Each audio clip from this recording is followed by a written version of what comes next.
We had remarkable bragging rights in this state where we reflected on the fact that 1 out of 7 American jobs since the Great Recession were created here in the great state of California. We talked in terms of California being the tentpole of the American economy in terms of economic output and also job creation.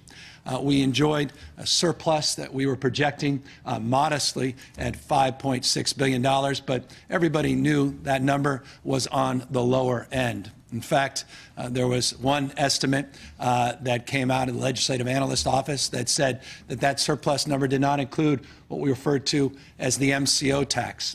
Remarkably, we were successful in getting the support of the MCO tax. That would have increased that budget surplus by at least $1.7 billion.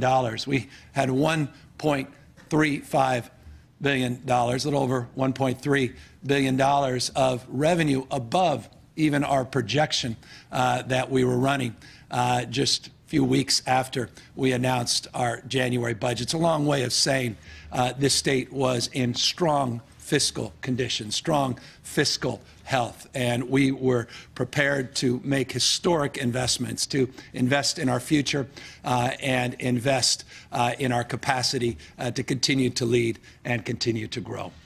Of course, that was January. A few weeks after that budget, we started to work with the federal government on repatriation flights coming over from mainland China, 6 flights related to this coronavirus. We clearly, at the time, had an expectation that this was serious, but none of us had a sense of how serious. The focus appropriate at the time was public health.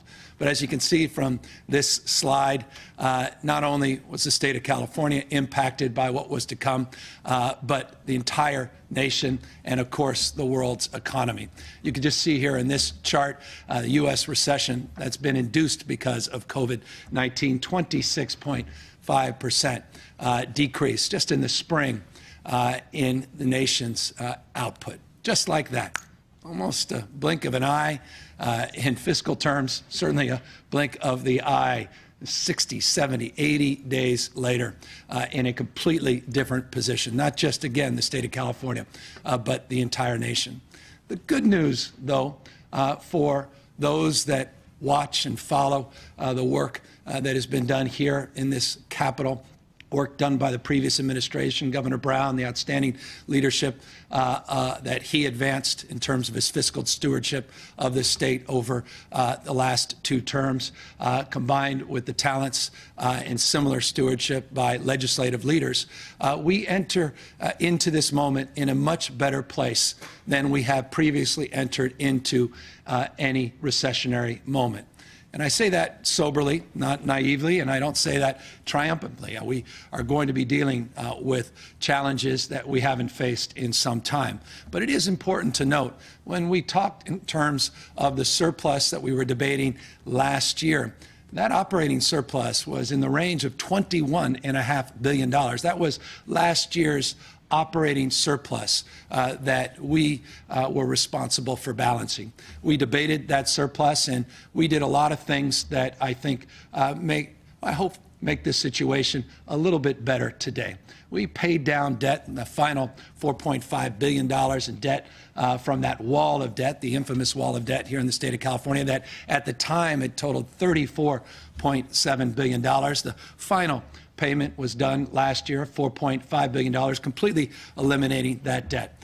We were thoughtful, perhaps more so than even the last decade and a half, of using those surplus dollars very prudently, even more so than in prior years, where 88% of those one-time surplus dollars went to pay down one-time obligations or to invest in just one fiscal year's investment, meaning we tried to reduce the amount of ongoing expenditure substantially, thus the 12% reflected in this slide of new ongoing commitments. In budget terms, that is a fiscally conservative approach that we entered into last year, including, by the way, making commitments to pay down long-term obligations, pension obligations, not just paying off that wall of debt. That allowed us to increase our reserves to a record $16.2 billion. That was just one of a number of reserve accounts in the state. And I'll talk about not only that reserve account, but talk about a number of other accounts where we're able to put aside money, not just in that rainy day fund for a rainy day, but social safety net fund that we had set aside, some $524 million that was set aside in our budget under Prop 98 provisions for our public education system, including some economic uncertainty dollars that were set aside. Long-winded way of saying this: we weren't just asserting fiscal discipline, we were proving it, so much so that our bond rating increased twice last year and was increased to the highest level in over 2 decades. And as a consequence of that, borrowing costs for the state of California declined. It's a long way, again, of saying we're entering into this time of uncertainty in much better place than we entered into it in, for example, 2003, or for that matter, 2009, or in more contemporary terms, 2011. We are in a position where I can advance at least a commitment to you that while the numbers have certainly changed, our values remain.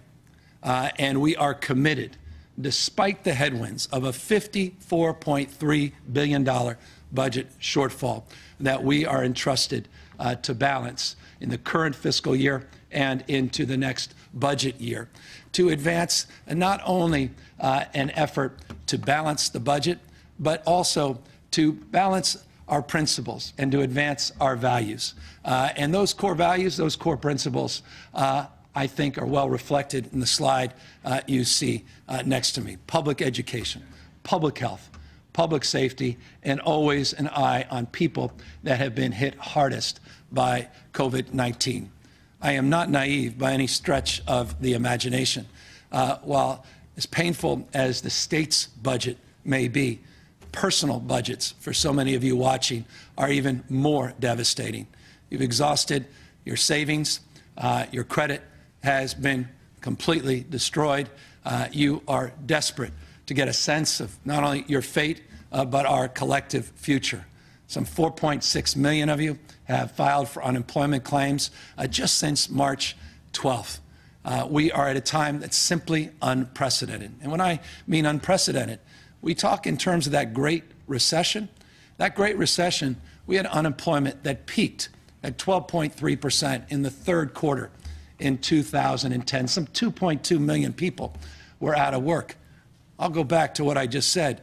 4.6 million Californians just since March 12th have filed for unemployment insurance claims or assistance under our PUA program. 2.2, the peak in 2010.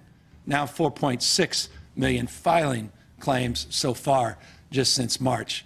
We are projecting in our documents we're putting out today in our May revise of that January budget that unemployment will peak north of 24.5%. One could argue we're already there. We are projecting, though, that as a peak. The budget year, we are projecting that we will come in roughly at about an 18% unemployment number. This is simply without precedent. These numbers, these unemployment numbers, the economic consequences of COVID-19 are not only being felt statistically, but they haven't been felt like this since the Great Depression.